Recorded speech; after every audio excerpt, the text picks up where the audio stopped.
मित्रों, दीपावली के इस पावन ज्योति पर्व पर हम आप सबको और समस्त देशवासियों को भारतीय जनता पार्टी,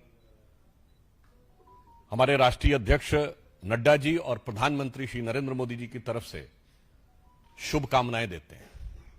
यह दीपावली अद्भुत दीपावली है और हम सबके जीवन की पहली दीपावली है जब श्री राम लला विराजमान पूर्ण भव्यता और दिव्यता के साथ श्री राम मंदिर में स्थापित हो चुके हैं और उसके बाद का यह ज्योति पर्व है।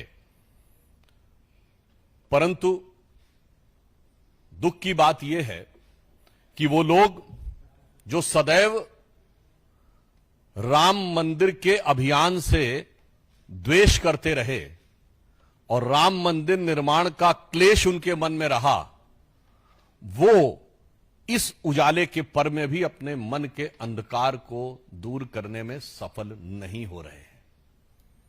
और इसीलिए लोकतांत्रिक संस्थाओं, लोकतांत्रिक व्यवस्थाओं पर उनके मन का अंधकार हावी होता दिखाई पड़ रहा है। जहां एक तरफ आज चाहे साधु संत हो, जन सामान्य हो या भक्त लोग हो, सभी प्रसन्न हैं, आह्लादित हैं और प्रधानमंत्री श्री नरेंद्र मोदी जी को साधुवाद दे रहे हैं। वहीं इन विपक्षी दलों के मन का अवसाद बार बार उभर कर सामने आ रहा है। तो उनके लिए मैं कहना चाहूंगा कि जो सत्ता का मोह है आपके अंदर, जो हारने के बाद भी दिमाग से जा नहीं रहा है, तो सुंदरकांड में रावण को हनुमान जी ने एक संकेत दिया था।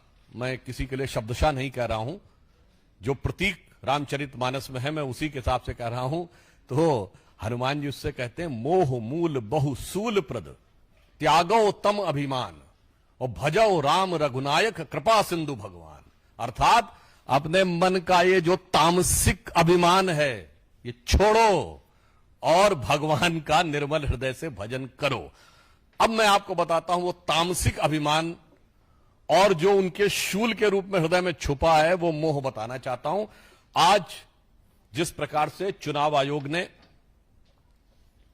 कांग्रेस पार्टी के द्वारा लगाए गए आधारहीन और अनर्गल आरोपों के बारे में विस्तृत 1642 पेजों का जो उत्तर दिया है, यही ये दर्शा रहा है कि ये सत्ता के मोह का जो तामसिक अभिमान है कि मैं सही हूं, यदि मैं जीत गया तो मैं सही हूं और यदि मैं हार गया तो दूसरे की गलती है।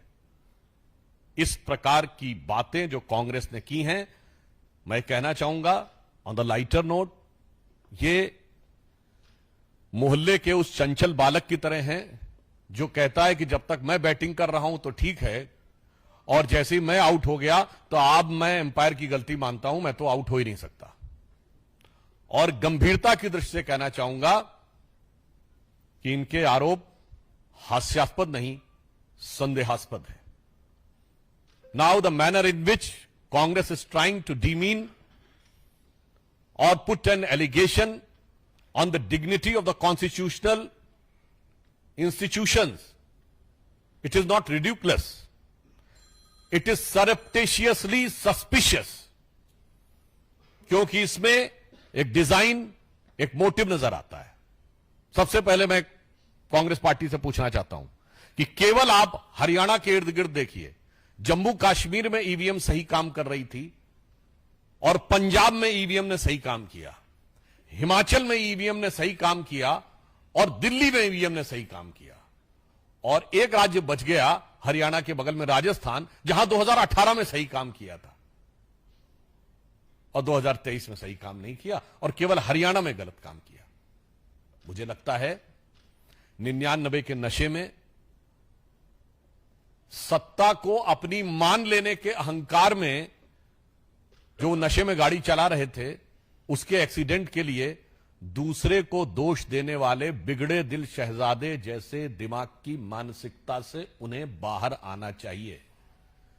देश की प्रबुद्ध जनता इस प्रकार के हास्यास्पद तर्कों को अब संदेहास्पद दृश्य देखने लगती है कि मात्र पिछले वर्ष तेलंगाना में भी चुनाव आयोग ने बहुत अच्छा काम किया, कर्नाटक में चुनाव आयोग ने बहुत अच्छा काम किया, पश्चिम बंगाल, तमिलनाडु में बहुत अच्छा काम किया, मगर और आपके अनुसार लोकसभा में बहुत अच्छा काम किया, परंतु जहां आप हार गए वहां के ऊपर सवाल उठा। वैसे बिंदुवार चुनाव आयोग ने उत्तर दिया है, यह एक तकनीकी और संवैधानिक संस्था के द्वारा दिए गए उत्तर के ऊपर मैं कोई टिप्पणी नहीं करना चाहता, मगर मैं इसके राजनीतिक और नैतिक पक्ष के बारे में पूछना चाहता हूं कि कांग्रेस पार्टी ने इस प्रकार की क्यों विचारधारा बना ली है कि वो भारत के लोकतंत्र को हर संस्था के बारे में संदेह उत्पन्न करके अराजकता क्यों उत्पन्न करना चाहते हैं।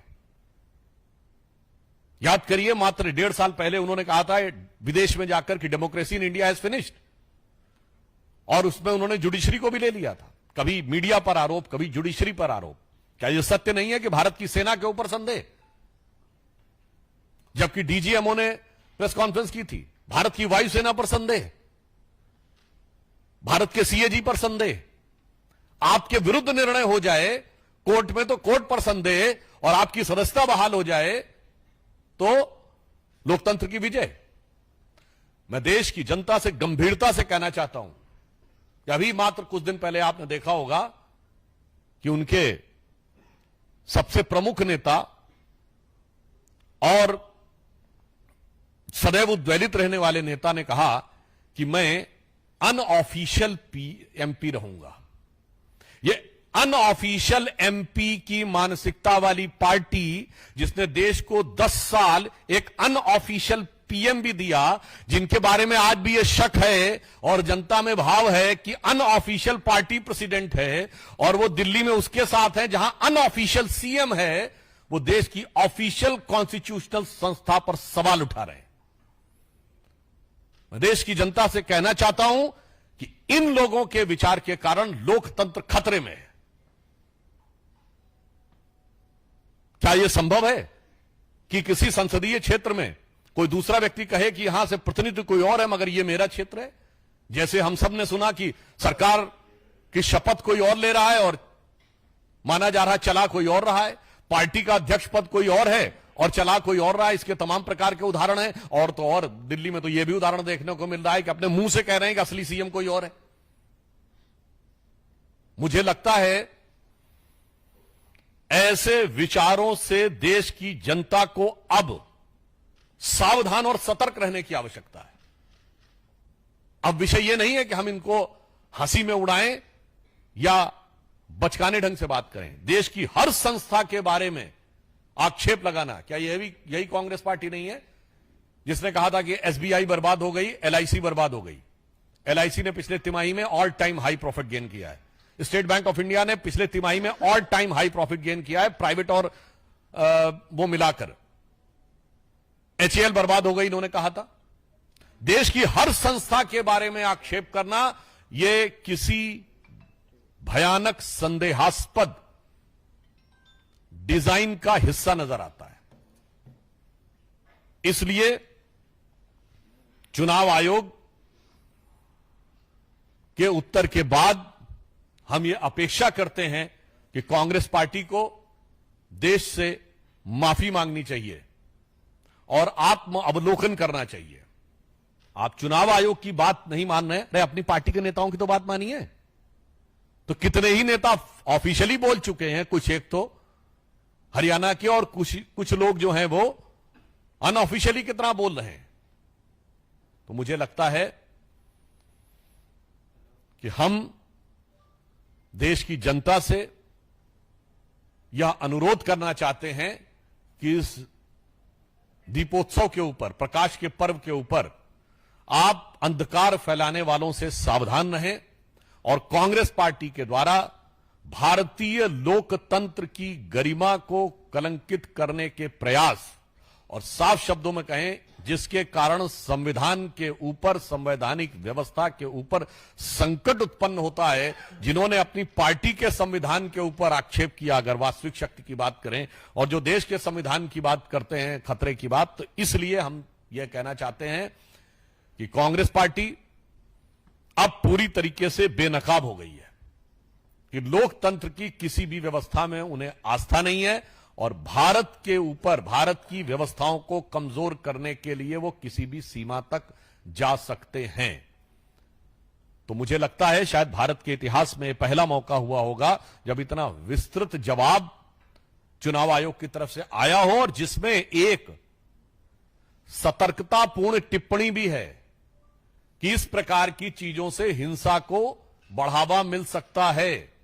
और हमें लगता है कि कांग्रेस पार्टी के तमाम नेता जो इस प्रकार की बातें पहले बोल चुके हैं, जिसमें बांग्लादेश इत्यादि का रेफरेंस देते थे, तो उनके मन का मनोभाव यह हो सकता है। इसलिए मुझे लगता है कि वो पार्टी जो 2019 में सर्वोच्च न्यायालय को गलत कोट करने के लिए जिनके नेता को माफी मांगनी पड़ी थी, आज चुनाव आयोग के इस विस्तृत निर्णय के बाद उन्हें चुनाव आयोग नहीं देश की जनता से माफी मांगनी चाहिए।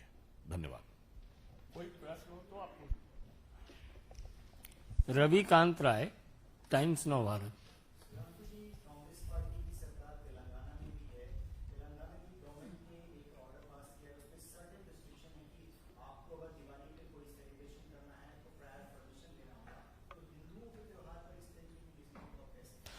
देखिए, मैं बात कहना चाहूंगा कि शायद कांग्रेस पार्टी और इंडी गठबंधन उस विचार से प्रेरित है जो पिछले वर्ष दक्षिण भारत में उनके गठबंधन के सबसे बड़े सहयोगी डीएमके की तमिलनाडु की सरकार के तत्वावधान में हुआ था, जो हुआ था इरेडिकेशन ऑफ सनातन धर्म।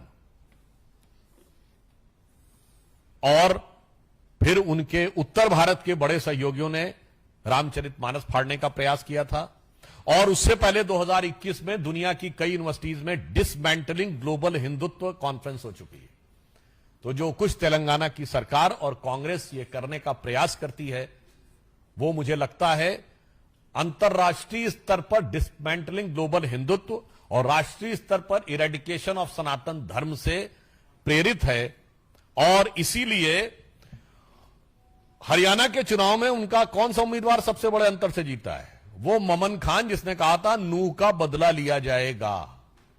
तो ये समझ में आता है कि वो किस प्रकार के विचारों और किस प्रकार की शक्तियों से प्रेरित हैं। और मैं एक और बात में दर्शकों के लिए, विशेषकर जो लोग दिल्ली के हैं, दिल्ली में प्रदूषण अभी से बढ़ा हुआ है। राज्य सरकार किसी प्रकार का कोई उत्तरदायित्व नहीं ले रही। तो मैं सिर्फ इतना कहना चाहूंगा, अभी तो दिवाली आई नहीं है, ना कोई पटाखे छूटे हैं, फिर भी प्रदूषण इतना क्यों बढ़ा हुआ है? पटाखे छोड़ने पर कोर्ट के आदेश और सरकार के आदेश का सब पालन करेंगे, मगर जिस प्रवृत्ति के चलते हुए सारा का सारा आक्षेप लगाया जाता है, यह दर्शाता है कि प्रदूषण के वास्तविक कारणों पर नियंत्रण देने की बजाय साल में एक दिन 8 बजे से 12 बजे तक की ही घटना पे सारा का सारा ठीकरा फोड़ने का जो विचार है, यह भी कहीं ना कहीं डिसमेंटलिंग ग्लोबल हिंदुत्व और इरेडिकेशन ऑफ सनातन धर्म से प्रेरित है। Shailendra, DD news.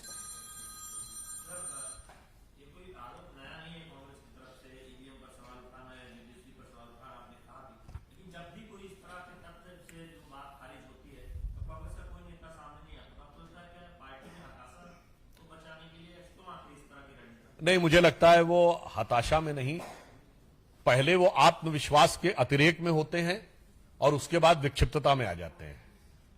First they remain in overconfidence and then they came in melancholy.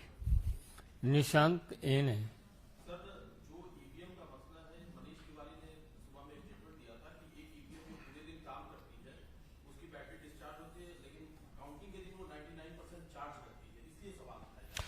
देखिए, इस सारे विषय के ऊपर चुनाव आयोग ने क्रमवार जवाब दिया है। वो तकनीकी पक्ष के जवाब को हम यहां पर रीट्रेट नहीं करना चाहेंगे। उनके सारे इलेक्शन एजेंट्स थे, उनके सामने चीजें रखी जाती हैं, एक एक चीज वीडियोग्राफी होती है। मगर मैं कहना चाहूंगा, जिनके राजनीतिक दिमाग में, राजनीतिक संदर्भ में कर रहा हूं, राजनीतिक दिमाग में कहीं और की बैटरी लगी हुई हो, तो मुझे लगता है वो बैटरी ऐसे ही सिग्नल देगी कि जिससे भारत के बारे में तमाम अनाप शनाप की बातें कही जा सके।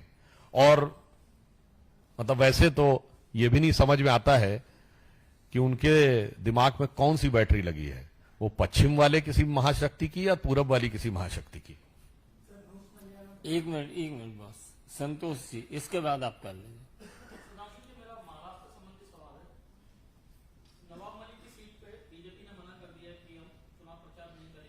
लेकिन उनकी बेटी भी गठबंधन से लड़ रही है सना मलिक, तो क्या उनकी सीट पर प्रचार बीजेपी करेगी कि नहीं करेगी? और दूसरा, माहिम और शिरडी पे प्रचार को लेकर आपकी क्या रणनीति है? देखिए, महाराष्ट्र के संदर्भ में हमारे महाराष्ट्र की स्टेट यूनिट निर्णय लेगी। सहयोगी दलों से सीट आवंटन में के उपरांत, यद्यपि यह सहयोगी दल का अधिकार होता है, परंतु हमारा भी अपना अधिकार है कि हम किस कैंडिडेट को किस रूप में किस सीमा तक उसका सहायता करेंगे। तो इस विषय पे महाराष्ट्र यूनिट अपनी स्थिति स्पष्ट कर चुकी है। भाई साहब, देवे इसी से जुड़ा सवाल।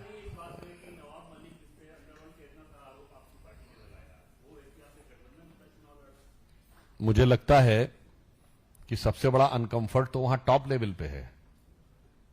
उद्धव जी कहते रहे कि मुख्यमंत्री का चेहरा उन्हें प्रोजेक्ट कर दिया जाए, जिसके लिए उधर गए थे, और यह स्थिति यह है कि उनको भी डबल डिजिट में अटका दिया गया।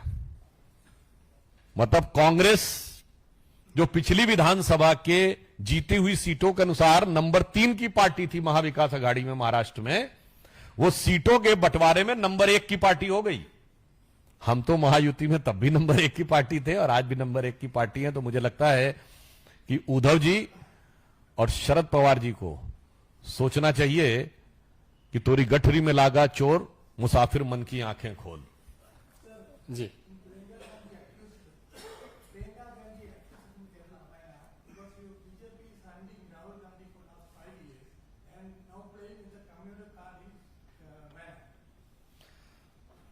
Actually, who is playing the communal card in Wayanad? It's very clear. The day on which Sri Mallikarjun Kharge announced, way before the announcement of election, immediately after when Rahul Gandhi decided to resign from Wayanad, if you remember, all these three people were standing, and Kharge ji had said that Priyanka Gandhi will contest from Wayanad. And the same day, Annie Raja, who was from CPM candidate, she said कि हमें confidence में नहीं लिया गया. And Muslim League said, हमें बताया गया. Now it's very clear that who is playing the communal card and who is important. ये कम्युनिस्ट पार्टी इंपॉर्टेंट है या मुस्लिम लीग इंपॉर्टेंट है? तो मुझे लगता है कि जो मुस्लिम लीग के साथ गठबंधन में हो, वो कम से कम सांप्रदायिकता का मैसेज ना दे। और ये वही मुस्लिम लीग है जिसने देश का विभाजन करवाया था। मैं फिर कह रहा हूं, इस मुस्लिम लीग के संस्थापक अध्यक्ष 1948 में वही थे जो कायदे आजम जिन्ना की को कहे जाने वाले मुस्लिम लीग के मद्रास प्रेसिडेंसी के अध्यक्ष थे, और उन्हें कायदे मिल्लत कहा जाता था। तो बहुत मोहम्मद इस्माइल और पीजे पोकर साहब, ये आजादी से पहले की मुस्लिम लीग के मद्रास प्रेसिडेंसी के अध्यक्ष थे। चेहरा न बदल लेने से असलियत नहीं बदल जाती। वही मुस्लिम लीग के साथ था और वही कांग्रेस के साथ है। इसलिए मुझे लगता है कि इस प्रकार के आरोप लगाने से पहले उन लोगों को यह देख लेना चाहिए और फिर यह भी विचार करना चाहिए कि वो वायनाड में उनको क्या चीज दिखी थी जिसके आधार पर उन्होंने वहां जाने का निर्णय लिया था। बहुत बहुत धन्यवाद।